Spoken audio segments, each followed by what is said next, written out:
One of his kind is sure to seek the Elden Ring. What's going on, guys? Eugene here, and let's talk about Elden Ring.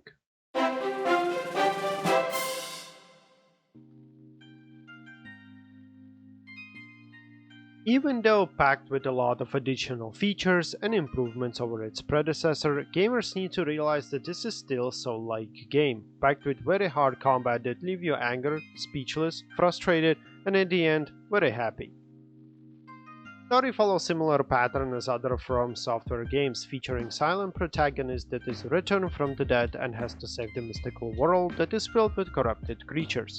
As an exile from this world known as Tarnished, you're tasked with defeating main villains, obtaining great runes, and restoring titular Elden Ring, which was destroyed some time ago. Story is told through cutscenes or conversations with NPCs rather than reading journals all the time, which is a nice change. Gameplay, like any other Soul game, features intense combat where any enemy can insta-kill you and return you to the resting point and respawning every enemy you defeated. At the beginning you get to choose class, where each prefers different attributes than the others while also carrying different types of weapons. These builds can be later improved, making your character either more tanky or more mage-like. Exploration features big map that you can explore whenever you want, using your mount or fast travel if you unlocked it. The map consists of 4 main areas that are controlled by main bosses that you need to defeat to complete the game. World itself is a nice surprise. Instead of dark and twisted, it is actually brighter, filled with grassy plains outside and castles, fortresses, and catacombs inside. Although the problem is there are absolutely no guidance. As soon as you get out of your graveyard, you're free to go wherever you want. This is nice at first, but in time you might get lost at what you were doing or what is your main objective, and sometimes you're lost altogether.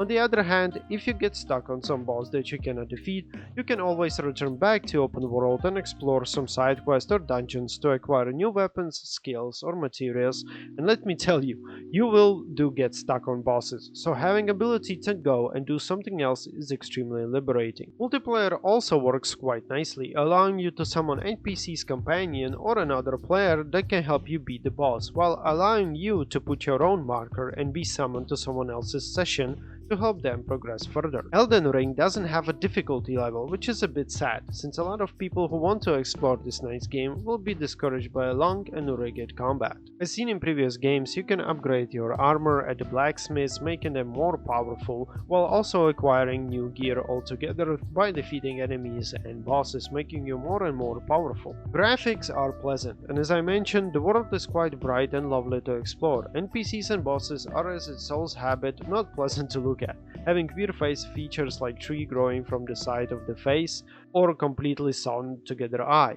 Nevertheless, the graphics are quite nice and any shapes and sizes are very well designed.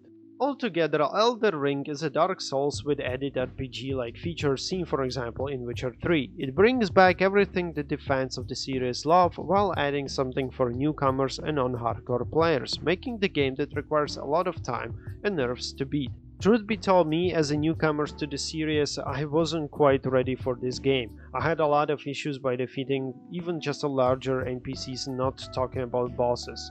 But now realizing that I guess I need to explore more the starting area to acquire new weapons or new gears or new skills. Or maybe I need to change the build altogether, because playing as a samurai was fun, but maybe mage-like build will be more friendly to me. Nevertheless, the game is all about exploration, and not just the big map or world inside this game, but also within yourself, whether you will accept the defeat multiple times or you just quit altogether. Thank you very much for watching, guys, hope you enjoyed this video, and I see you in the next one.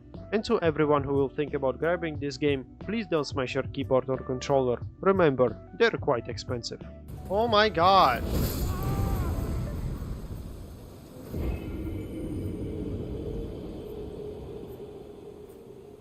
Idiots.